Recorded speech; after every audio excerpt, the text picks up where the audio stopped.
Hello class, I am Christina Bangui and I will be presenting the article Ethics of Ongoing Cancer Care for Patients Making Risky Decisions by Jeffrey Peppercorn, featured in the September 2012 issue of American Society of Clinical Oncology for a Bioethics and Healthcare class. Please see the attached script for all references. According to our three-condition theory, we evaluate autonomy as one who 1. Acts intentionally, 2. with understanding, and 3. with non-control. As we go forward in this discussion, we will evaluate all three related to the 31-year-old woman featured in the article who originally started chemotherapy and successfully reduced her tumor, but then later decided instead of surgery she wanted to try alternative methods to keep her cancer from returning, even after the physician had explained the risks of alternative therapy not being an effective treatment. Several ethical issues arise in a situation where the physician has been asked to do no harm, where there is an obvious level of risk for harm over another more evidence-based method. However, we cannot forget that meanwhile the patient also has the right of autonomy, as long as she is acting intentionally with understanding, in this case provided by both the oncologist and her alternative practitioner, with non-control meaning that she's not being influenced unduly by others. A quote from Peppercorn: "When a patient's preferences lead to decisions that the physician believes will cause the patient to forego an opportunity for benefit, there may be unavoidable conflict between the obligations to respect autonomy and promote beneficence." While autonomy and beneficence are in conflict here, there is also the conflict between autonomy and justice. In the article, this woman's alternative practitioner had asked the patient to request that her doctor order a battery of lab tests, as well as ultrasounds and various scans that would be completed frequently. Patients have the right to refuse treatment, but physicians also have the right to refuse to order unnecessary tests that could cost the hospital resources that could have been used to help others.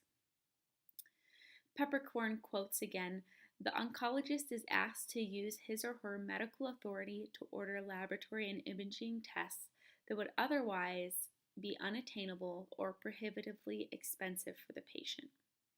So the oncologist is now placed in a position where they do not believe the test is needed, but must write a medical necessity for the test to be covered by insurance." Although the oncologist may not want to order necessary or unnecessary tests, that does not mean that the oncologist cannot continue to support their patients throughout the course of their chosen treatment.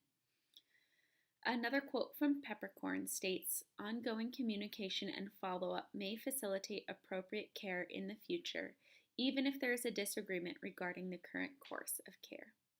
Additionally, is it ethical for the physician to keep in contact with their patient to follow up on whole person care? This includes pain control, in which an alternative practitioner may be unable to fulfill due to restrictions on alternative practitioners ordering narcotics. According to Provision 1.2 of the Code of Ethics for Nursing, respect for patient decisions does not require the nurse to agree with or support all patient choices. When the patient choices are risky or self-destructive, nurses have an obligation to address the behavior and offer opportunities and resources to modify the behavior or to eradicate the risk.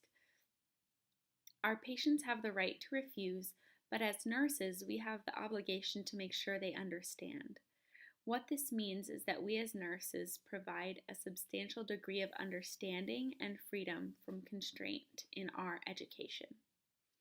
In conclusion, the ethics of decision-making in cancer treatment needs to be carefully considered, as this is highly applicable to our practice and relevant in our culture.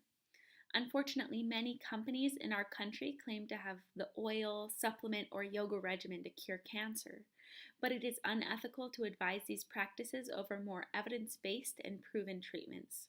As a nurse on a medical oncology floor, I have taken care of patients on both sides of the spectrum, some wanting every medical intervention possible, and others simply wanting to use essential oils as an unproven cure.